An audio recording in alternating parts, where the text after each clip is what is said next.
Hello students, कैसे हो? I hope सब बढ़िया होंगे और हमारे लेक्चर रेगुलर देख रहे होंगे।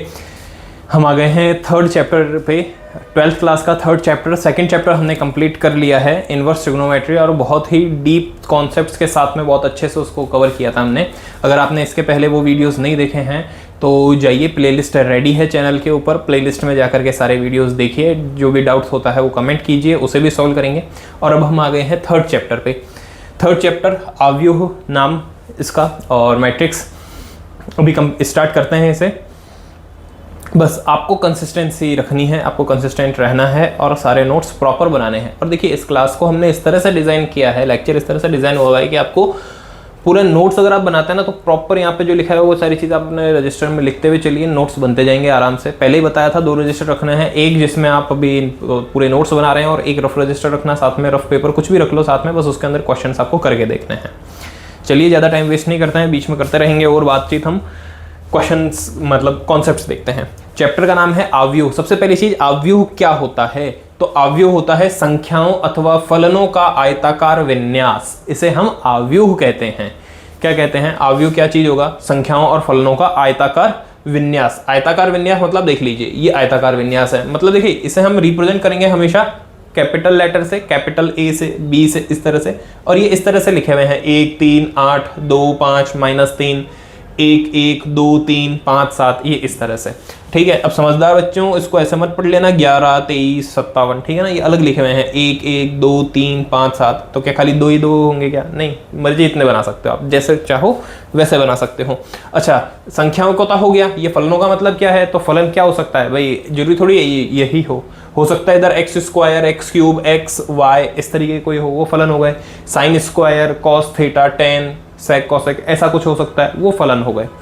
ठीक है, अब आइए कि ये क्या चीज है, समझते हैं इसको अच्छे से। देखिए, ये जो चीज है ना, ये इसको हम बोलते हैं स्तंभ और इसको बोलते हैं पंक्ति। क्या बोल रहा हूं मैं? ये जो इस तरीके से लाइन चल रही है ना, इस तरह से, इनको तो बोलते हैं हम पंक्तियां। क्या बोलते हैं? पंक्तियां। ठीक है, रो, इंग्लिश में रो, पंक्तियां। और जो ये लाइंस हैं, मतलब जो खड़ी लाइन है, इनको बोलते हैं हम कॉलम, मतलब कि स्तंभ।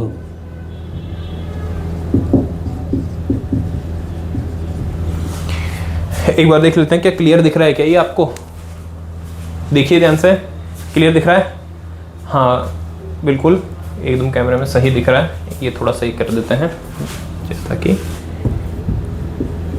पंक्तियां और स्तंभ। तो इस तरह से अब यहां पर देखना, मैं पहले वाले ए के अंदर बात करता हूं। क्या लिखा है? 1 3 8 2 5 -3। इसके अंदर पंक्ति कितनी है? तो ये एक पंक्ति, ये दूसरी पंक्ति। पंक्तियां कितनी है? 2। और बात करूं इसके अंदर कॉलम की, मतलब कि स्तंभ की, 1 स्तंभ, 2 स्तंभ और 3 स्तंभ। स्तंभ कितने? 3। शाबाश। अच्छा, कई बार अगर कंफ्यूजन होता हो आपको कि सर पंक्ति स्तंभ, इसके अंदर कंफ्यूजन होता है, तो पंक्ति को थोड़ी देर के लिए भूल जाना, मेरे तरीके से याद रखना, जैसे मैंने याद रखा है कि स्तंभ का मतलब क्या होता है? खंबा, पोल। और पोल क्या होगा? पोल हमेशा ऐसा ही होगा। कभी आपने ऐसा खंबा तो नहीं देखा है? हाँ, लगने से पहले और उसका काम हो जाने के बाद में गिर गया तो बात अलग है, ठीक है ना। लेकिन यूजुअली कैसा होता है? खंबा हमेशा इस तरीके से लंबा खड़ा रहता है।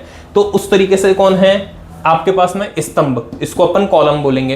तो दूसरा जो बचा वो कौन हो गया? अपने आप वो पंक्तियां हो गई, ठीक है ना। और वैसे भी अपन लिखते हैं तो कभी कोई अच्छी कविता आती है तो क्या बोलते हैं? पंक्ति। तो पंक्ति इसी तरीके से लिखी हुई होती है, या फिर आपके उस साइड से देख रहे हो तो इस तरह से लिखी हुई होती है। ऐसी तो कोई कवि पंक्ति नहीं लिखता ना, कि क्या पता कि शायर ने ऐसे शायरी लिख दी हो, तो नहीं, शायरी भी ऐसे ही चलती है, पंक्तियां भी ऐसे ही चलती है। तो ये पंक्ति है और ये स्तंभ है। अब दोनों चीज मैंने बता दी है हंसी मजाक के अंदर, लेकिन याद हो गई होगी, ये चीज समझ में आ गई। चलो, आव्यूह की कोटि। अब कोटि का मतलब क्या है? कोटि अपन इसको इंग्लिश में बोल देते हैं ऑर्डर, ठीक है, order of matrices. Matrices, order of matrices, आव्यूह की कोटि। तो कोटि क्या चीज है? m गुणा n से लिखते हैं। देखो, पूरी चीज नोट्स में अच्छे से बता रखी है मैंने। क्या m क्या है? पंक्तियों की संख्या है। m क्या? पंक्तियों की संख्या। और n क्या होगी? स्तंभों की संख्या। इसको हमेशा m गुणा n से लिखते हैं। भाई ABCD बोलते हैं तब भी पहले कौन आता है? m, बाद में आता है n। तो m फिर n। और m क्या है भाई? लिखना शुरू करोगे तो सबसे पहले पंक्ति पूरी भरेगी, उसके बाद अगली पंक्ति में जाओगे, इसलिए पहले लिखोगे पंक्ति, पंक्तियों की संख्या, उसके बाद में स्तंभ की संख्या। तो m गुणा n से m क्या हो गया? तो m होगा पंक्तियों की संख्या, n क्या होगा? n होगा स्तंभों की संख्या, मतलब कि number of rose, number of columns. ये हो गया अवयव की कोटि। तो इस तरह से अब इस पे आते हैं, एक बार देखना इसकी कोटि क्या होगी। देखो कोटि हमेशा किस तरफ लिखते हैं, इस तरफ लिखते हैं, ये मैं बता देता हूं आपको। देखिए पहले लिखेंगे एम, एम क्या है, पंक्तियों की संख्या, पंक्तियों की संख्या 2 और स्तंभ की संख्या 1 2 3, तो 2 गुणा 3 का ये। अब इसको पढ़ते कैसे हैं, ध्यान रखना, 2 गुणा 3 का एक अवयव ए, 2 गुणा 3 का एक अवयव ए। अब इसको समझदार बच्चों 6 कर देना, कर दोगे क्या? अब ये तो चीज समझ गए होंगे कि सर ने समझदार बोल दिया, इसका मतलब ऐसा करना तो नहीं चाहिए, ठीक है ना। तो ऐसे समझदारी करना मत, 2 गुणा 3 2 गुणा 3 बोलना है इसको, ठीक है ना। तो 6 मत बोल देना इसको कि 6 का एक अवयव, नहीं, 2 गुणा 3 का एक अवयव ए। इस तरीके से ये क्या बनेगा, तो देखो पहले पंक्ति भरो पूरी, एक पंक्ति 2 और 3, तो 3 पंक्ति, उसके बाद में स्तंभ 1 स्तंभ 2, ये लीजिए स्तंभ आ गए, ठीक है ना। कितने, 2, एक स्तंभ और दूसरा 2 स्तंभ। तो ये क्या है, 3 गुणा 2 का एक अवयव बी, ये क्या है 2 गुणा 3 का एक अवयव ए। पहला पॉइंट, दूसरा पॉइंट हो गया। अब अवयव का प्रतीक, अवयव के प्रतीक को अपन कैसे लिखते हैं, हमेशा ए, ये आएगा बड़ा ब्रैकेट, उसके अंदर आई जे, आई जो होगा ना वो उसके पंक्ति का स्थान, जे जो है वो उसके कॉलम मतलब कि स्तंभ का स्थान, और एम गुणा एन जो उसकी कोटि होगी, अपन हमेशा उसको बाहर लिखते हैं, ठीक है। आई होप कि यहाँ तक की बात समझ में आई होगी। और समझ में क्या आई होगी, खाली नॉर्मल सी चीज है ये, तो खाली नोट्स बनाने होते हैं आपको। इसके क्वेश्चन जो है ना वो भी बहुत सिंपल आने वाले होते हैं। आपको कोई सा भी अवयव एक दे देगा और पूछेगा कि भाई इसकी कोटि बताओ, तो गिन लेना। कोटि में क्या होता है, पहले पंक्ति आती है फिर स्तंभ आता है, ठीक है। तो पंक्ति हमेशा इस तरीके से चलती है, 1 2 2 पंक्ति है, पहले पंक्ति लिख देना, फिर उसके बाद में इस तरीके से चलना, स्तंभ जितने स्तंभ है वो लिख देना। सिंपल सा क्वेश्चन है। दूसरा ये हो सकता है कि वो पूछ लेगा आपको कि इसमें अवयवों की संख्या कितनी है। हाँ एक चीज और कि भाई ये तो हो गया, अगर आपसे पूछ लिया उसने कि अवयवों की संख्या, अवयवों की संख्या, तो अवयवों की संख्या जो होगी ना उसको आप m गुणा n करके पूरा मान उसका लिख करके बता देना। जैसे इसकी बात कर लेता हूं पहले वाले में, तो a में कितने हैं अवयवों की संख्या, तो a में क्या है 2 गुणा 3 कि 3 गुणा 2, 2 गुणा 3 6। अब इसको लिख देना, क्योंकि अवयवों की संख्या पूछी ना तो इसको लिख देना पूरा, लेकिन कोटि पूछी होती तो 6 नहीं लिख सकते। अवयवों की संख्या कितनी होगी 6। अब चलो बहुत ईजी चल रहा है तो बहुत सिंपल है, ठीक है ना, हार्ड इसमें कुछ है ही नहीं। अब आते हैं नेक्स्ट जो आता है कि अवयवों के प्रकार, ठीक है ना। ये भी इंपॉर्टेंट और बढ़िया है। इंपॉर्टेंट तो क्या, जब क्वेश्चन लैंग्वेज में आपको उलझाना चाहता है ना तो वो इस जगह ही उलझाता है। बाकी क्वेश्चंस तो इसके बहुत सिंपल है भाई, जोड़ बाकी गुणा भाग, भाग भी कहाँ, खाली इसमें तो जोड़ बाकी है जो अपन बचपन से करते हुए आए हैं। तो नई चीज क्या है, किस तरीके से करना है, खाली ये चीज नहीं है अपने लिए। और अब ये भी नहीं रही, अब ये भी चीज समझ में आ गई। अगर क्वेश्चन एग्जामिनर आपको उलझाना चाहता है ना तो वो इसकी लैंग्वेज में उलझाता है। अब इसकी लैंग्वेज वो ऊपर नीचे करके कुछ भी दे देगा कि कोई आपको अवयव बनाने के लिए दे देगा, तब आपको ये वाली चीज दे देगा, ठीक है ना, और बोलेगा कि ये 3 गुणा 2 का एक अवयव है। अब इस तरीके से वो उलझा सकता है, लेकिन कोई दिक्कत नहीं, क्वेश्चन करेंगे तब समझ में आएगा सारी चीज। हम कर रहे हैं अवयवों के प्रकार। देखिए बुक के अंदर आपको इसकी पूरी लैंग्वेज मिल जाएगी। अगर आपको नोट्स इसके प्रॉपर चाहिए हो तो आप इस नंबर के ऊपर अपना नाम, क्लास, स्कूल और सब्जेक्ट लिख करके शेयर कर देना व्हाट्सएप के ऊपर, तो हम आपको ग्रुप में भी ऐड कर देंगे और इसके नोट्स प्रॉपर आपके पास में पहुंच जाएंगे। एक चीज तो ये, और दूसरा अभी मैं आपको बिल्कुल नोट्स बनवा रहा हूँ, लेकिन शॉर्ट में नोट्स बनवा रहा हूँ, क्योंकि देखो इसका ज़्यादा बढ़ा चढ़ा करके लिखने का मतलब नहीं है, खाली आपको समझ में आना चाहिए। जो चीज़ मैं बता रहा हूँ वो आपको समझ में आनी चाहिए और वो आ जाएगी जितना मैं बताऊंगा। अवयव के प्रकार, सबसे पहले बात कर लेते हैं अपन स्तंभ अवयव।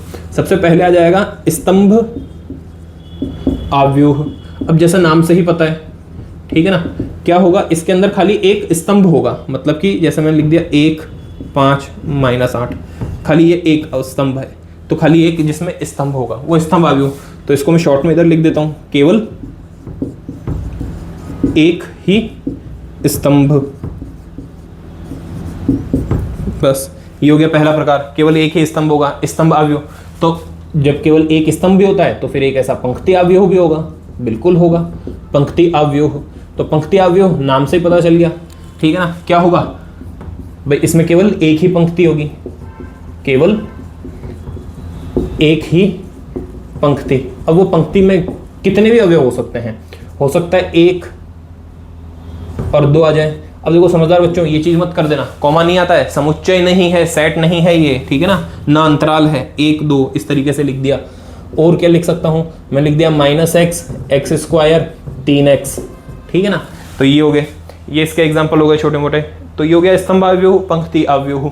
अगला अपने पास आ जाता है, यहां पर बता देता हूं,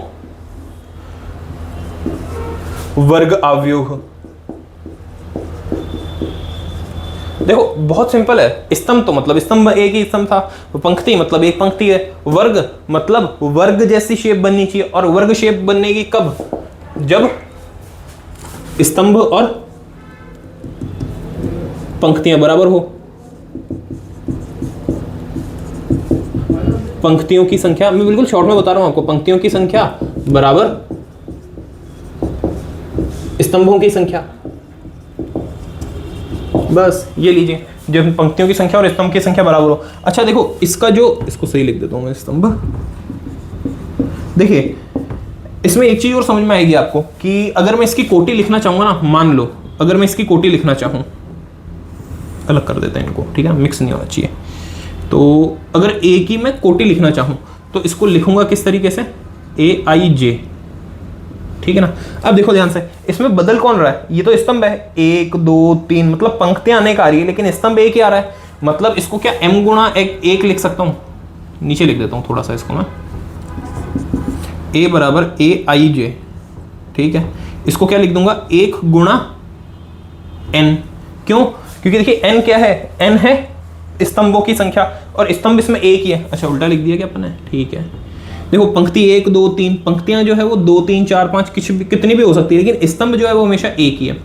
अब देखो जब ये क्वेश्चन एमसीक्यूज के अंदर आएगा, आगे अभी नहीं, अभी तो आपके सिंपल सिंपल से क्वेश्चन आने वाले हैं, बुक के बाहर से तो कुछ जाता ही नहीं है, तो बुक में से क्वेश्चन आने वाले सारे कर लेंगे अपन।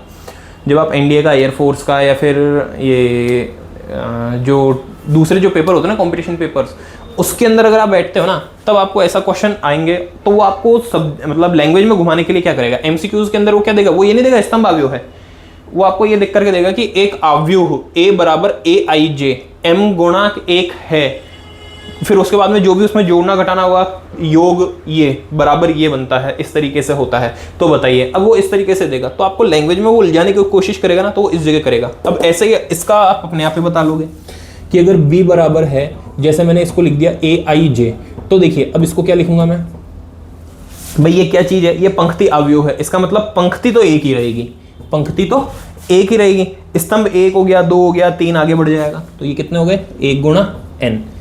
ये समझने की बात हुई। अब ये अगर दोनों चीज समझ में आ गई, तो पंक्तियों की संख्या और स्तंभों की संख्या।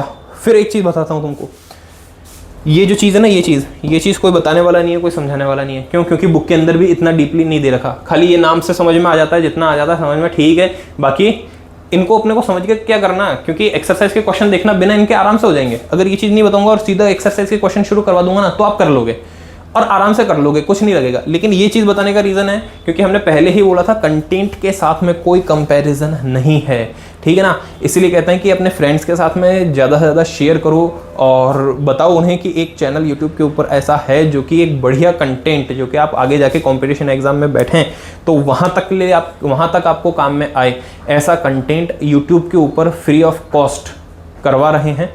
तो आप बस इसको पढ़ते रहिए, कंसिस्टेंट रहिए और अपने फ्रेंड्स के साथ में शेयर जरूर कीजिए। अब देखिए वर्ग अवयव, अगर ये दोनों चीज़ समझ में आ गई तो समझ में आएगा कि पंक्तियों की और स्तंभों की संख्या बराबर रहेगी। तो ये कैसा होगा भाई, ये हो जाएगा 1 3 5 2। अब जैसे ये लिख दिया, अब देखिए ये क्या हो गया, 2 गुणा 2 का अवयव हो गया। जितनी पंक्ति है 1 2 उतने ही स्तंभ है 1 2, ठीक है ना। 1 2 पंक्ति और ये 1 2 स्तंभ। जरूरी है कि ऐसा ही हो भाई, ये तो खाली ऐसा भी तो हो सकता है, ये लो 1 गुणा 1 का हो गया, ठीक है। और हो सकता है 1 3 5 8 9 -11, कुछ भी हो सकता है, लेकिन सही है क्या, ये 3 है तो ये भी 3 होना चाहिए। इसका मतलब मैं इसको लिख दूँ 13 -3 और -1, ये लीजिए, ठीक है ना। इसको बराबर A बराबर लिख दिया, इसको B के बराबर लिख दिया, इसको C के बराबर लिख दिया, वो आपके ऊपर किस लिख सकते हैं। तो ये 3 गुणा 3 का एक अवयव हो गया, 3 गुणा 3 का एक वर्ग अवयव। अच्छा अब इसके लिए देखो, मैं केवल बोल रहा हूँ, लिख नहीं रहा हूँ, वो आप खुद लिख लेना यहाँ पर कि इसको हम कोटि 2 का वर्ग अवयव बोल सकते हैं, इसको हम कोटि 1 का, केवल इसके लिए वर्ग अवयव के लिए कोटि 3 का, क्योंकि कोटि 3 का मतलब हो गया 3 गुणा 3 मतलब जितनी पंक्ति उतने स्तंभ है, और वर्ग अवयव बोल दिया तो सीधी सी चीज समझ में आ गई कि जितनी पंक्ति उतने स्तंभ, इसलिए वहां पर खाली 3 बोल देना। बाकी इन सब के लिए ये चीज पूरी चीज लिखनी पड़ती है अपने को।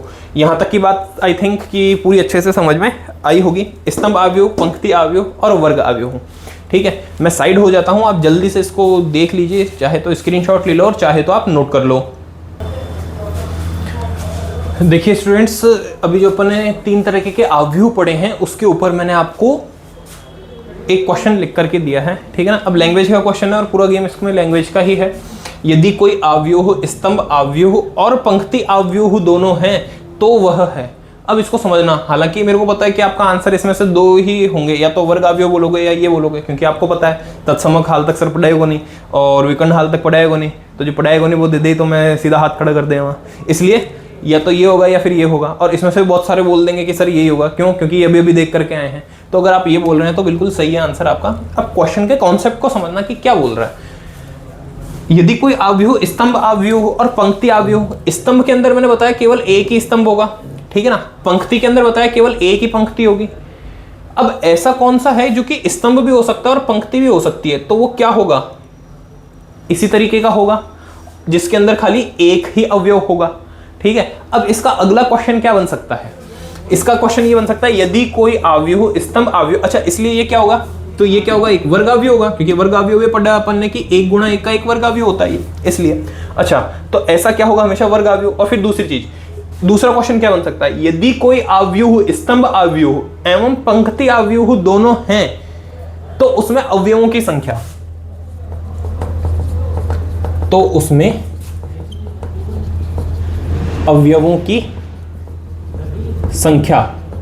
अब डेफिनेटली फिर वो 4 ऑप्शन दे देगा, ठीक है ना। अब मेरे को पता है कि उस तरफ जो बैठे ना वो अब हंस रहे होंगे कि सर क्या ऐसे हल्के फुल्के से क्वेश्चन करा रहे हो, ऐसे हल्के हल्के हैं, इतने इजी। वो तुमको भी लग रहा है क्योंकि अभी कॉन्सेप्ट समझ में आ गया। अगर मैं तुमको सीधा 3.1 जो है वो करवा करके 3.2 पे बढ़ जाता, फिर उसके बाद में ये क्वेश्चन दे देता ना, तो पक्की बात है नहीं हो पाता फिर ये क्वेश्चन। अब कोई सा भी इसमें 4 ऑप्शन में जहां पर आपको एक लिखा हुआ दिखेगा ना, वहीं पे समझ में आ जाएगा आपको सर हाँ आंसर तो वही है वो। फिर उसका अगला और क्या हो सकता है? अवयवों की संख्या। फिर पूछ लेगा तो उसकी कोटि बताइए, ठीक है ना। अब क्या होगी उसकी कोटि? 1 गुणा 1 होगी कोटि। देख लो इतने सिंपल क्वेश्चन इसके होने वाले हैं, लेकिन कब? जब हमको कॉन्सेप्ट समझ में आए तभी। चलो अभी तक हमने 3 प्रकार पढ़ लिए इसके, चौथा प्रकार देखते हैं, ठीक है ना। उसके आगे कंटिन्यू करना, बीच में ये एग्जाम्पल क्वेश्चन करके लिख देना।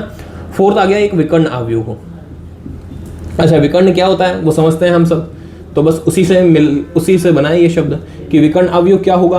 तो देखो विकर्ण अवयव इसका इस तरीके का होता है, 1 0, हाँ 1 0 कोई दिक्कत थोड़ी, 1 0 0 5 ये हो गया, ठीक है ना। जिसके अंदर क्या होगा? खाली ये विकर्ण एक बनता है ना, खाली विकर्ण के अवयव होंगे और बाकी के सारे अवयव क्या होंगे? 0 होंगे। ये होता है जैसे और हो गया -3 0 0 5 0 5 0 0 0 -8। अब देखिए क्या है, केवल एक विकर्ण बन रहा है, ये ढंग से लगाना थोड़ा सा, ठीक है ना। केवल ये चीज बन रही है, केवल ये एक विकर्ण बन रहा है, बाकी सारे के सारे क्या हैं अवयव इसके? 0। अब 4 का भी बन सकता है। अब ऐसे आप बनाओ जितने का बना सकते हो, 0 0 0 0 नहीं, -3 0 0 2 1 0 0 0 0 0 0 ढंग से कर देते हैं थोड़ा सा, ठीक है ना। अब ये 4 कोटि 4 का हो गया, मतलब 4 गुणा 4 का हो गया, ये 3 गुणा 3 का हो गया, ये 2 गुणा 2 का हो गया, ठीक है, ये 2 गुणा 2 का हो गया। ये सारे क्या हैं? विकर्ण अवयव। अब इसको अपन लिखेंगे कैसे? तो ध्यान से समझना कि देखिए ये जो अवयव है ना, ये अवयव मतलब विकर्ण को छोड़ करके, और विकर्ण जो अवयव आते हैं ना विकर्ण वाले, वो कैसे आते हैं? सुनो, ये जो नंबर होगा ना, ये नंबर, अच्छा ये चीज बताई नहीं शायद, तो एक बार बता देता हूँ। देखो जब अपन इसको लिखते हैं ना, तो रिप्रेजेंट करने का तरीका क्या होता है? सबसे पहले वाला A11। देखो आगे वाला हमेशा क्या होता है? आगे वाली हमेशा पंक्ति होती है, तो A11 A12 A13 A21 A22 A23 चलता है, फिर A31 A32 A33, इस तरीके से रिप्रेजेंट करते हैं। अब आगे होगा तो वो 1 4 हो जाएगा, इधर 2 4 हो जाएगा, इधर 3 4 हो जाएगा, इधर 4 1 4 2 4 3 4 4, इस तरह से चल जाएगा जो उसमें है। अब इसमें समझना जो विकर्ण वाले है ना, ये क्या है? A11 A22 A33, ठीक है ना। इसका मतलब ये सब जो है ये A11 A22 A11 A22 A33 A44 A11 A22 A33 A44, इस तरीके से चल रहा है। केवल जिसमें I और J का मान बराबर हो वो कुछ होते हैं, बाकी सारे क्या होते हैं? 0। तो इसको अपन क्या लिखते हैं? इसको रिप्रेजेंट करने का तरीका क्या होगा? इसको रिप्रेजेंट करने का तरीका होगा AIJ बराबर 0 यदि I not equals to J। मतलब देख लो, अगर I और J बराबर हैं तो ये नहीं होगा, AIJ बराबर 0 होगा। कब? यदि I नॉट इक्वल्स टू 0। अब देख लो यहाँ पर, ये देखिए 1 2 1 3 2 2 2 3, ये क्या होगा? 2 1, ठीक है ना। अगर ये सारी चीज ये समझ में आ गया तो बहुत बढ़िया, ठीक है ना, कमेंट में कर देना थम्स अप। और अगर ये चीज नहीं आई समझ में तो एक बार वापस इसको देखना और कोशिश करना समझने की, वरना पक्की बात है ये चीज तो समझ में आई गई होगी। अब तुमसे ये चीज नहीं पूछने वाला अपने एग्जाम में, ये चीज नहीं पूछने वाला, खाली ऐसा सिंपल सा कुछ भी दे देगा और पूछ लेगा विकर्ण अवयव है कि नहीं है, अगर वो उसने पूछ लिया तो वरना इतना सिंपल क्वेश्चन नहीं आता। ये जो चीज है ना ये आती है आपके वही फिर कंपटीशन एग्जाम के अंदर इस तरीके से आपको लैंग्वेज दे सकता है। अच्छा ये क्या है, विकर्ण अवयव है ना, ध्यान से इसको देखो, मैं इसको रफ नहीं करता हूँ, इसको यही रहने दूंगा, उसको रफ करके वहां पर दूसरा प्रकार लिख देता हूँ, क्योंकि अब जितने भी पढ़ रहे हैं ना वो सारे क्या हैं, इंटरकनेक्टेड हैं, इसलिए जल्दी से देखो साइड में हो गया। मैं स्क्रीनशॉट लेना चाहो तो ले लो, वरना इसके बाद में ले लेना जब दोनों साथ में लिखे हुए हों। देखिए स्टूडेंट्स, नेक्स्ट जो आता है वो अपने पास में आता है अदिश अवयव। अब अदिश अवयव जो होगा ना उसमें क्या होगा, देखना मैं पहले लिख देता हूं, फिर उसके बाद में आप खुद ऑब्जर्व करना, ऑब्जर्व करोगे तो आपको समझ में आ जाएगा कि क्या लिखा है सर ने।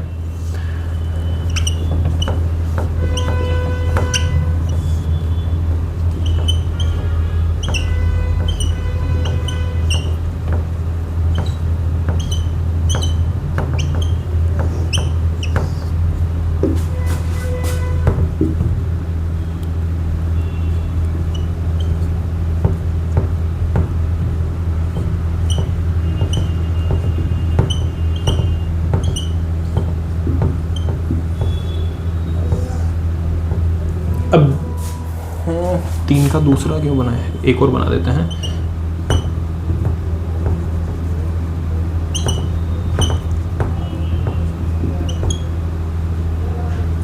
थोड़ा सा एडजस्ट करना ही पड़ेगा इसको, ज़्यादा दूर हो गया तो।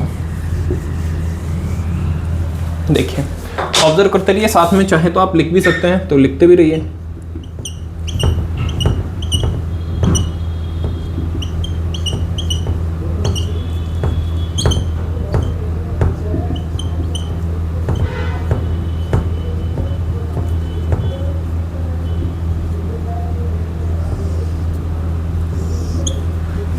देखो अब ऑब्जर्व करना इसे, एक बार मैं देख लेता हूँ कि क्लियर तो दिख रहा है ना, देखते रहिए, ऑब्जर्व करते रहिए। अब देखिए स्टूडेंट्स, मैं साइड में हो जाता हूँ बिल्कुल, आप इसको अच्छे से देखना और ऑब्जर्व करते हुए देखना। सबसे पहला वाला अवयव है ना वो लिखा है आपके पास 5005, उसका नेक्स्ट लिखा है -3 0 0 0 -3 0 0 0 -3। अगला वाला क्या लिखा है, उसके अंदर विकर्ण अवयव सारे कैसे हैं, सॉरी विकर्ण अवयव सारे कैसे हैं, -1.3 मतलब सेम है। अब देखो विकर्ण अवयव से और इसमें कुछ रिलेशन बन रहा है क्या भाई, विकर्ण अवयव था उसमें सारे के सारे विकर्ण अवयव होते थे, बाकी सारे जीरो। अदिश अवयव जो है उसके अंदर भी क्या है, विकर्ण अवयव हैं, बाकी सारे जीरो। बस इसमें एक एक्स्ट्रा चीज क्या आ गई कि जितने भी विकर्ण अवयव हैं वो सारे के सारे सेम हैं। बस यहीं से इसका अपने पास परिभाषा अगर बोले तो वो परिभाषा जैसे मैंने इसकी परिभाषा बनाई ना वैसे ही बन जाएगी। क्या देखो, अगर AIJ ठीक है ना, ये क्या होगा जीरो, यदि I not equals to J है, मतलब I J बराबर नहीं है तो वो सारे जीरो होंगे। और अगर AIJ जो है, AIJ वो क्या होगा, K होगा यदि I बराबर J है, ठीक है ना। इसको अपन क्या बोलते हैं, अदिश। अच्छा पूरा नाम इसका अपन अदिश विकर्ण अवयव लिख देते हैं। अब देखो, अब जो चीज मैंने बोल दी अगर तुम ध्यान से सुन रहे होंगे तो मेरे अगले क्वेश्चन का आंसर भी दे दोगे थोड़ी देर में जो करूंगा मैं। नहीं सुना होगा तो फिर दिमाग लगा करके आंसर देना, लेकिन आंसर देना चाहे गलत हो चाहे सही, आंसर देने की कोशिश करना। अब अगर ऐसा हो, देखो अब इसको वापस एक बार एक्सप्लेन कर रहा हूं मैं, समझना क्या लिखा है मैंने और क्या बोल रहा हूं। अगर AIJ बराबर 0 मतलब AIJ बराबर 0 होगा कब, यदि I is not equals to 0, मतलब IJ जैसे ये वाली कंडीशन है, ये सारे कंडीशन है, ये इधर कहीं भी क्या है, ये वाली कंडीशन की ये IJ जो है, ये दोनों नीचे IJ लगते हैं, ये दोनों बराबर नहीं है तो ये कैसे होंगे, 0 होंगे। और अगर IJ K होगा, K का मतलब क्या है, कोई सा भी कांस्टेंट है, मतलब एक फिक्स होगा, और वही होगा कब, जब I बराबर J है। अब चाहे तो दोनों बराबर है, 1 है चाहे 2 है, चाहे 1 है 2 है 3 है, चाहे 1 2 3 3 4 4, लेकिन क्या होगा K। अब K की जगह यहाँ पर 5 है, इधर -3 है, मतलब होगा एक कांस्टेंट टर्म। अभी इसका नाम जो मैंने बोल दिया था वो, अब क्वेश्चन सुन लो। क्वेश्चन तुमको खाली माइंड के अंदर सोचना और माइंड में अपने आप बोल देना कि हाँ या ना, सत्य या सत्य, या फिर हाँ या ना, इसके अंदर अपने को आंसर देना है। देखो इसको ध्यान से, और क्वेश्चन बोर्ड पे देखते रहना। और क्वेश्चन है मेरा कि क्या प्रत्येक विकर्ण अवयव अदिश अवयव है, तुरंत माइंड में सोच लो। आई थिंक सोच लिया होगा। अगला क्वेश्चन बोल रहा हूं मैं, क्या प्रत्येक अदिश अवयव विकर्ण अवयव है, हाँ या ना में सोच लो आंसर। अब थोड़ा सा इसको ऑब्जर्व करना, देखो क्या अदिश अवयव है उसको मैं विकर्ण अवयव बोल सकता हूं क्या? क्या अदिश अवयव को विकर्ण अवयव बोल सकता हूं क्या? तो हाँ बोल सकता हूं भाई, अदिश अवयव को विकर्ण अवयव बोल सकता हूं। क्यों? क्योंकि अदिश अवयव क्या बोल रहा है? अदिश अवयव देखिए, अदिश अवयव बोल रहा है कि जो ये वाले अवयव है ना, ये वाले अवयव विकर्ण अवयव वो सारे सेम होने चाहिए। विकर्ण अवयव क्या बोल रहा है? विकर्ण अवयव बोल रहा है कि जो विकर्ण अवयव है ना खाली वो सेम होने चाहिए, दोनों की चीज सेम हो गई। अब वो एक्स्ट्रा क्या बोल रहा है कि ये सारे के सारे एक जैसे होने चाहिए, ठीक है ना। इसने तो ऐसी कोई कंडीशन रखी ही नहीं, इसने बोला बस विकर्ण अवयव होने चाहिए, बाकी सारे जीरो हो, केवल विकर्ण अवयव होने चाहिए, सॉरी केवल विकर्ण अवयव होने चाहिए, बाकी का कुछ लेना देना ही नहीं है। अब इसने बोला ही नहीं बराबर हो चाहे नहीं हो, इसका मतलब ये सारे के सारे क्या हैं? विकर्ण अवयव हो। अब आ जाओ उल्टा, मतलब जो क्या है कि प्रत्येक अदिश अवयव विकर्ण अवयव है। वापस बोल रहा हूं, प्रत्येक, देखो अब इस चीज को तुम खुद लिख लेना, धीरे धीरे बोल रहा हूं, प्रत्येक अदिश अवयव विकर्ण अवयव है, लेकिन उल्टा सत्य नहीं है। मतलब लेकिन विकर्ण अवयव, प्रत्येक विकर्ण अवयव अदिश अवयव नहीं हो सकता। क्यों? विकर्ण अवयव क्या बोल रहे हैं कि ये सारे के सारे क्या हों? विकर्ण अवयव बोल रहा है ये सारे के सारे होने चाहिए अपने पास में अवयव, विकर्ण अवयव होने चाहिए सारे, ठीक है ना। तो सारे के सारे विकर्ण अवयव अदिश अवयव हो सकते हैं क्या? तो नहीं हो सकते, क्योंकि देखो ये 3 है, 5 है, 8 है, ये तीनों अलग अलग है, जबकि अदिश क्या बोल रहा है कि तीनों के तीनों सेम होने चाहिए। इसलिए प्रत्येक अदिश अवयव विकर्ण अवयव है, किंतु प्रत्येक विकर्ण अवयव अदिश अवयव नहीं है। इतनी बात समझ में आई? अगर आई तो इसको नोट करो, जब तक मैं अगली चीज बता देता हूं। अगर ये चीज समझ में आई तो एक बार थम्स अप कमेंट में।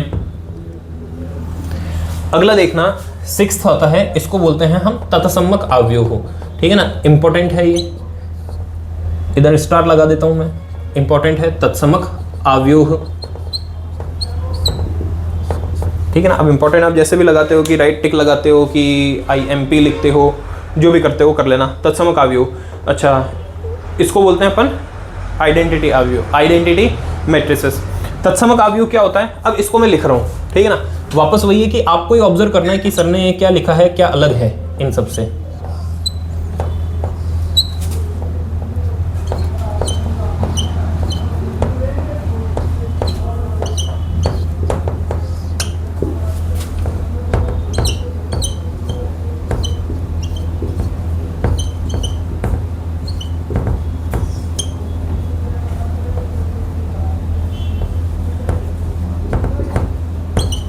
अब देखिए ध्यान से, ऊपर वाली सारी चीज नोट भी कर लिया होगी और समझ भी लिया होगा। अब यहीं पे मैं अगला मैंने आपके सामने लिख दिया तत्समक अवयव। देखो तत्समक अवयव में अब क्या किया भाई, सबसे पहले क्या किया था? विकर्ण अवयव, उसमें खाली विकर्ण के अवयव होने चाहिए, बाकी सारे के सारे जीरो। फिर उसके बाद मैं अदिश अवयव पे, अदिश अवयव में क्या था? विकर्ण वाले सारे अवयव होने चाहिए, बाकी सारे जीरो। लेकिन विकर्ण वालों की शर्त क्या थी, मतलब अदिश में शर्त क्या थी? विकर्ण वाले सारे सेम होने चाहिए, इक्वल होने चाहिए, बराबर होने चाहिए, एक जैसे होने चाहिए। तत्समक में क्या हो गया? एक भी होने चाहिए लेकिन एक ही होने चाहिए, मतलब एक भी होने चाहिए, सारे बराबर होने चाहिए, मतलब जो अदिश अवयव है ना वही वाली कंडीशन, लेकिन सारे के सारे एक होने चाहिए। इसको अपन क्या बोलते हैं? तत्समक अवयव बोलते हैं। एक बार वापस साइड हो जाता हूं, अब वापस मैं एक लाइन बोल रहा हूं, उसको आप चाहो तो नोट कर लो, पहले क्वेश्चन का आंसर दे देना, मतलब माइंड में अपने सोच लेना कि हाँ आएगा कि ना आएगा। क्या प्रत्येक तत्समक अवयव अदिश अवयव है? पहला क्वेश्चन तो। दूसरा, क्या प्रत्येक अदिश अवयव तत्समक अवयव है? तीसरा, प्रत्येक विकर्ण अवयव तत्समक अवयव है? लास्ट, प्रत्येक तत्समक अवयव विकर्ण अवयव है? ठीक है, माइंड में इनके हाँ या ना आंसर आप सोच लेना। अब देखिए मैं एक्सप्लेन कर देता हूं जल्दी से। भाई सबसे पहले ये वाली इनकी तो जो स्टोरी थी वो समझ में आ गई होगी कि प्रत्येक विकर्ण अवयव अदिश अवयव नहीं है, लेकिन प्रत्येक अदिश अवयव विकर्ण अवयव है। अब सुनो, तत्समक अवयव को अदिश अवयव से कनेक्ट करते हैं। सुनो, तत्समक अवयव क्या बोल रहा है कि ये हमेशा एक होने चाहिए, ठीक है ना। अब यहां पर तो -3 भी है, इसका मतलब प्रत्येक तत्समक अवयव अदिश अवयव हो, ये जरूरी है। भाई ये बोल रहा है कि खाली बराबर होनी चाहिए, मतलब कि बराबर होनी चाहिए, तो इसमें भी तो बराबर है, इसलिए प्रत्येक तत्समक अवयव अदिश अवयव होगा, लेकिन प्रत्येक अदिश अवयव तत्समक अवयव हो ये आवश्यक नहीं है, या फिर ऐसा नहीं है। आ जाओ इस तरफ। अब देखो हाँ या ना में जो भी आपने आंसर दिया था उसको चेक भी कर लेना, अब आपको आंसर मिल गया होगा। तत्समक अवयव से विकर्ण अवयव की तरफ चलें तो देखिए प्रत्येक विकर्ण अवयव तत्समक अवयव नहीं है। क्यों नहीं है? क्योंकि देखो विकर्ण अवयव क्या बोल रहा है कि कुछ भी हो सकता है, तत्समक सॉरी उल्टा बोल दिया मैंने, प्रत्येक विकर्ण अवयव तत्समक अवयव है, लेकिन तत्समक अवयव विकर्ण अवयव हो ये आवश्यक नहीं। वैसे तो इस जगह पर हो ही गया कि जो भी तत्समक होगा वो डेफिनेटली विकर्ण तो होगा ही होगा, लेकिन विकर्ण जो है वो तत्समक नहीं होगा, क्योंकि विकर्ण में कोई सा भी अवयव हो सकता है। विकर्ण अवयव, अब ये विकर्ण है लेकिन ये तत्समक है क्या? तो नहीं है। अब आओ इस पे देखो, इसको देखना ध्यान से, क्या ये तत्समक अवयव है? हाँ। क्या ये अदिश अवयव है? तो हाँ है, क्योंकि वो बोलता है कि सारे सेम होने चाहिए, तो सारे सेम है। क्या ये विकर्ण अवयव है? हाँ है, क्योंकि विकर्ण में खाली विकर्ण होनी चाहिए, बाकी सारे जीरो, इसमें भी जीरो। इसलिए क्या है, प्रत्येक तत्समक अवयव विकर्ण अवयव होगा, किंतु प्रत्येक विकर्ण तत्समक हो ये आवश्यक नहीं। ठीक है, नोट कर लिया, बहुत अच्छा। नहीं किया, वापस एक बार बोल रहा हूं, प्रत्येक तत्समक अवयव विकर्ण अवयव होगा, किंतु विपरीत सत्य नहीं। शॉर्ट में लिखो, नोट करो जल्दी, चाहो तो स्क्रीनशॉट ले लो और नोट करते चलो। देखिए स्टूडेंट्स, यहां तक तो अपने पास 6 हो गए, 7वां एक कर लेते हैं। एक लास्ट प्रकार बचा है इसका, उसको मैं यहीं पे कंप्लीट कर देता हूं। 7वां प्रकार होता है, इसको अपन बोलते हैं शून्य अवयव, जीरो मैट्रिसेस। शून्य ढंग से लिखते हैं, शून्य अवयव, ठीक है ना, जीरो मैट्रिसेस। अब ये क्या चीज है? तो नाम से ही पता चल रहा है भाई, जीरो अवयव मतलब कि उसमें जितने भी अवयव होंगे ना सारे ही जीरो होंगे।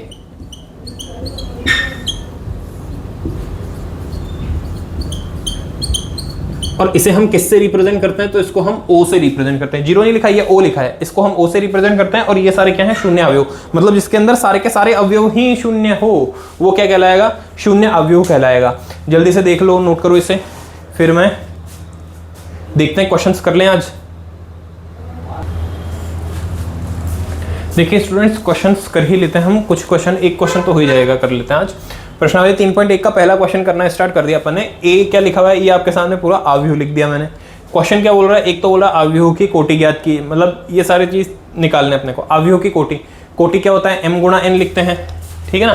क्या लिखते हैं? m गुणा n, और पहले कौन आता है? पंक्ति 1 2 3, तो पंक्ति कितनी है इसमें? 3, और स्तंभ कितने? 1 2 3 4, 3 गुणा 4, तो इसकी कोटि कितनी होगी? m गुणा n, मतलब कि 3 गुणा 4। समझदार बच्चों 12 मत करना, ठीक है ना, वरना अगर इसको 12 कर दिया तो तुमने अपने मार्क्स के 12 बजा दिए, इसलिए इसको 12 मत कर देना।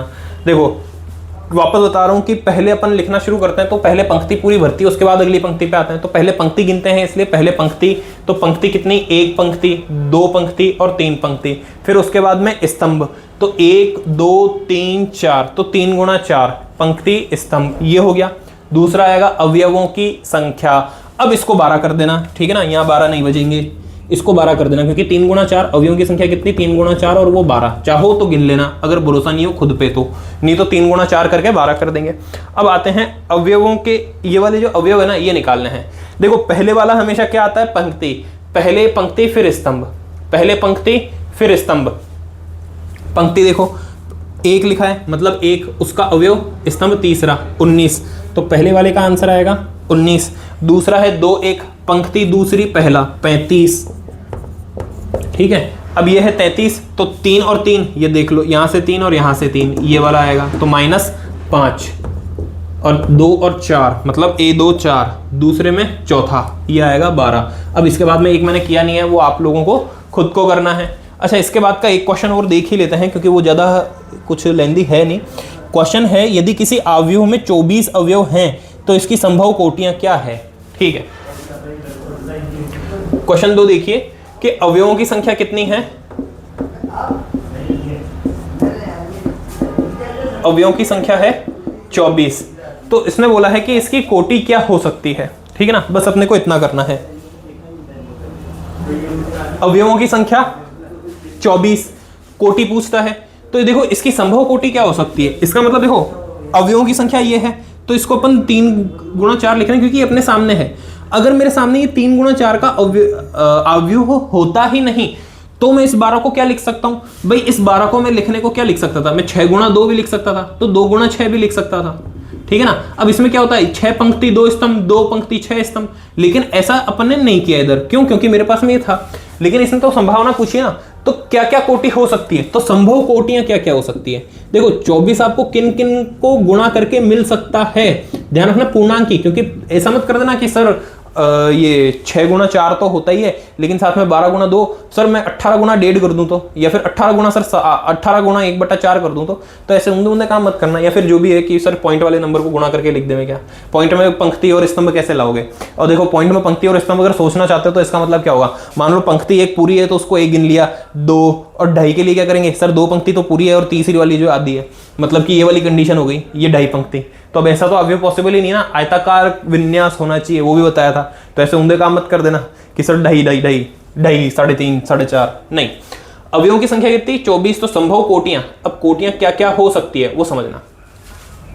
हो सकता है कि 1 गुणा 24 हो, 1 गुणा 24 हो सकता है, 2 गुणा 12 हो सकता है 3 गुणा 8 हो सकता है 4 गुणा 6 हो, और क्या हो सकता है। अब देखिए अब वापस आगे बढ़ेंगे ना तो वापस यही अपोजिट आना शुरू हो जाएगी, ठीक है ना। और क्या हो सकता है 6 गुणा 4 हो सकता है 8 गुणा 3 हो सकता है 12 गुणा 2 हो, और हो सकता है 24 गुणा 1 हो। इसके अलावा कुछ पॉसिबल है क्या? तो पॉइंट में या बटे में मत लिख देना, ठीक है ना। वापस बोल रहा हूँ, वरना फिर बोलोगे कि सर ने बोला कि जो जो भी गुणा करके 24 मिलता है वो लिख दिया, हमने लिख दिया। शायद इसी का अगला इसी के अंदर दे रखा है कि 13 के लिए भी बताना है। अगर अवयवों की संख्या 13 है तो संभव कोटियां जो होगी वो क्या होगी, सुनो, 2 ही नंबर हैं जिनको गुणा करके 13 मिलेगा, एक 13 है, दूसरा 1 है, बस। तो क्या आएगा, 1 गुणा 13 या फिर 13 गुणा 1, मतलब ऐसा अवयव जिसमें 1 पंक्ति और 13 स्तंभ हो, या फिर 13 स्तंभ 13 पंक्ति और 1 स्तंभ हो, तभी संभव है, अन्यथा संभव नहीं है। ठीक है, ये अपने 2 क्वेश्चंस अपने कंप्लीट किए हैं इसके। बाकी अपन ट्राई करते हैं कि नेक्स्ट क्लास के अंदर कंप्लीट हो जाए तीसरी एक्सरसाइज। अब देखिए स्टूडेंट्स, पहले अपन ने तीसरी प्रश्नावली शुरू जब मतलब तीसरा जब चैप्टर अभी स्टार्ट किया तो सबसे पहले तो अपन ने इसके कॉन्सेप्ट्स पढ़ लिए, फिर उसके बाद में अवयव का प्रकार पढ़ लिया। अवयव के प्रकार पढ़ने के बाद में अपन ने 1 और 2 क्वेश्चन इसके ताजे कर लिए। अब देखिए ऐसा का ऐसा एक क्वेश्चन एग्जाम्पल में भी है, और जो ये कोटियों वाला किया है अपन ने कि अवयव इतने हैं तो कोटियां कितनी होगी, ये भी एक एग्जाम्पल में है। तो एग्जाम्पल वाले वो क्वेश्चंस जो है वो आप खुद कर लेना, इसे आप होमवर्क मान के चलिए। और एक इसका नेक्स्ट क्वेश्चन है वो भी आप लोग कर सकते हैं। तो क्वेश्चन नंबर 3 क्या है एक बार बता देता हूं मैं आपको। 18 अवयव और 5 अवयव का बोला है, ठीक है ना। तो तीसरा क्वेश्चन जो है वो भी आपका होमवर्क है। अब उसके अंदर एक में 18 अवयव बोले हैं और एक में 5 अवयव बोले हैं, तो ये भी आपका होमवर्क तीसरा क्वेश्चन कर लेना। हम नेक्स्ट क्लास के अंदर चौथे क्वेश्चन से स्टार्ट करेंगे। फिर वापस देखो, अभी बहुत ही छोटी मोटी चीज पढ़ी अपन ने। आप ये मान के चलो अभी तीसरा चैप्टर कर रहे ना अवयव, फिर इसके बाद में 3.2 तो चलो ठीक है, हंसी मजाक में पूरी हो जाएगी, पता नहीं चलेगा प्लस माइनस आता है। तो अपने पास में जब सारणिक आएगा ना तो उसके पहले इसके कॉन्सेप्ट पे ध्यान होनी चाहिए, प्लस दोनों के कॉन्सेप्ट को मिक्स मत करना, क्योंकि आगे जाकर के ये थोड़ा सा हार्ड होने वाला है। ये नहीं बोलूंगा हार्ड हो जाएगा, बहुत हार्ड हो जाएगा, नहीं, थोड़ा सा हार्ड हो जाएगा। आपको करना क्या है, केवल कॉन्सेप्ट्स को अच्छे से ध्यान रखना, कॉन्सेप्ट्स को अच्छे से समझना, क्वेश्चन की प्रैक्टिस करना, ठीक है। और क्वेश्चन भले ही कितना ही हार्ड आ जाए, कितना ही बड़ा आ जाए, अगर हमने उसको कर रखा है, अभी तो बहुत टाइम है, एग्जाम के लिए बोल रहा हूँ, अगर हमने उसको कर रखा है ना तो आपको कभी भी टेंशन होगी ही नहीं, आपको पूरी चीज़ समझ में आएगी ही आएगी। इसलिए बहुत अच्छी चीज़ रहने वाली है। आप तो बस कंसिस्टेंसी के साथ चलते रहिए, इसको पढ़ते रहिए, अपने नोट्स बनाते रहिए। और फिर लास्ट की 4 पंक्ति आपको मैं बोल करके जा रहा हूँ, ध्यान से सुनना और समझना इस चीज़ को कि डरना नहीं किसी के भी पैर की नाप से, डरना नहीं किसी के भी पैर की नाप से, आखिर में पुण्य जीत ही जाता है पाप से। गीता में कृष्ण ने अर्जुन से यही कहा, गीता में कृष्ण ने अर्जुन से यही कहा, पहली लड़ाई जीतनी है अपने आप से। तो आपको भी अपनी लड़ाई जीतनी है, सबसे पहली लड़ाई अपने आप से। जो आपके अंदर आलस आता है, जो आपको डर लगता है किसी भी सब्जेक्ट का या स्टडी का, उससे, अपने डर से जीतना है, अपने आलस से जीतना है, या फिर जो स्क्रीन स्क्रॉल करने की आदत है उससे जीतना है। और इस लेक्चर को देखते रहिए और इसी तरह से जैसे पढ़ रहे हैं अभी तो पढ़ते रहिए। बस आलस, मैथ्स का डर या फिर जो भी सब्जेक्ट पढ़ रहे हैं उसका डर और अपने टाइम वेस्ट करने की जो आदत है, उन सबको आप छोड़ दीजिए और पढ़ते रहिए कंसिस्टेंसी के साथ में। क्या होगा अगर हम 1 साल के लिए, जब तक हमारे 12th का पेपर नहीं होता, 1 साल के लिए अगर एक दिन रोज 1 घंटा कम सो रहे हैं तो कोई फर्क नहीं पड़ता। आप रोज 8-9 घंटे सो रहे हैं, उसकी जगह पे 7 या 8 घंटा सोना शुरू कीजिए। 1 घंटा आप हर जगह से रोज बचा रहे हैं तो वैसे भी थोड़े दिनों में आदत हो जाती है, ठीक है ना, शरीर को आदत हो गई। अब वो 1 घंटा आपको, ये नहीं कि 1 घंटा चलो ठीक है सोएंगे कम, क्योंकि हम क्या करते हैं, रात को 12 बज रहे हैं, 1 बज रहे हैं, हम तो सो ही नहीं रहे हैं, क्या कर रहे हैं, मोबाइल की स्क्रीन स्क्रॉल कर रहे हैं, वो आपका टाइम वेस्ट है। उससे बेटर है कि आप सो जाओ, पढ़ो मत भले, लेकिन आप उससे बेटर है कि आप सो जाओ, सुबह टाइम से जल्दी उठ जाओ और उस टाइम को आप यूटिलाइज करो। अब ये नहीं बोल रहा हूँ कि आप मैथ्स को ही लेकर के बैठो, आप कोई और सब्जेक्ट को लेकर के बैठ जाओ, या फिर आपको और कोई हॉबी है, आपको कुछ लिखने का शौक है तो उसके ऊपर आप अपना टाइम लगाइए, या फिर आपको गेम्स अच्छे लगते हैं, थोड़ा बहुत एक्सरसाइज कीजिए, मेडिटेशन कीजिए, लेकिन अपने टाइम को इस तरह से यूटिलाइज कीजिए कि वो आपको बेनिफिट दे। स्क्रीन स्क्रॉल करते रहोगे, वो बेनिफिट आपको नहीं दे रहा है, बल्कि वो और आपके माइंड को कंट्रोल करने वाली चीज है, ठीक है ना। जैसे जैसे आप स्क्रीन स्क्रॉल करते जाओगे, रील्स में उलझ गए, या फिर सोशल मीडिया पे उलझ गए, या और किसी काम में ऐसे में उलझ गए जो बिल्कुल प्रोडक्टिव है ही नहीं, आप कोई ऐसा वीडियो देख रहे हैं यूट्यूब पे जो कोई आपके लिए प्रोडक्टिव नहीं है, ठीक है ना, स्क्रीन स्क्रॉल करते जा रहे हैं, रील्स देखते जा रहे हैं, वो कोई प्रोडक्टिव नहीं है, तो उससे बेटर मैं ये नहीं बोल रहा हूँ कि आप बस पढ़ो, उस टाइम के ऊपर पढ़ो, नहीं पढ़ो मत, लेकिन कुछ ऐसा करो जो कि आपको आपके लिए प्रोडक्टिविटी हो, आपको प्रोडक्टिव मतलब मिल सके। तो बस इतना करना है। और इसके साथ में एक काम जो आपको करना है, इस वीडियो को लाइक करना और अपने फ्रेंड्स के साथ में शेयर करना, और ये जरूर बताना कि आप कौन सी स्कूल से देख रहे हैं, कौन सी जगह से देख रहे हैं, साइंस मैथ है कि कॉमर्स मैथ है। हमने 3rd चैप्टर स्टार्ट किया है, समझ में आया है, थम्स अप लिखिएगा कमेंट में। और हमसे जुड़ने के लिए इंस्टा, फेसबुक और व्हाट्सएप पे जुड़ने के लिए लिंक हमने डिस्क्रिप्शन में दे रखा है, तो आप उस पर लिंक पे क्लिक करके देख सकते हैं। थैंक यू क्लास, जय हिंद, जय भारत।